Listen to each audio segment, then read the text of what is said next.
বাংলাদেশে তাওহীদে বিশ্বাসী লোক বেশি, তাওহীদের কথা চলবে, আল্লাহর কথা চলবে।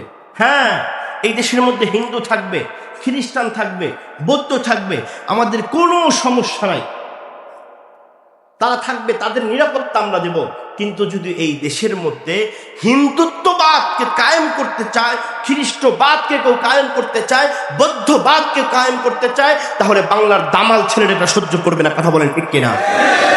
এই বাংলাদেশের মানুষ, এই উপমহাদেশের মানুষ 200 বছর ইংরেজ রাজত্বের পরে ইংরেজকে খেয়ে দিয়েছে, পাকিস্তানের জুলুম নির্যাতনের পরে পাকিস্তানকেও খেয়ে দিয়েছে। এই বাংলাদেশের মানুষ জানে কিভাবে তাদের অস্তিত্ব রক্ষা করতে চায়।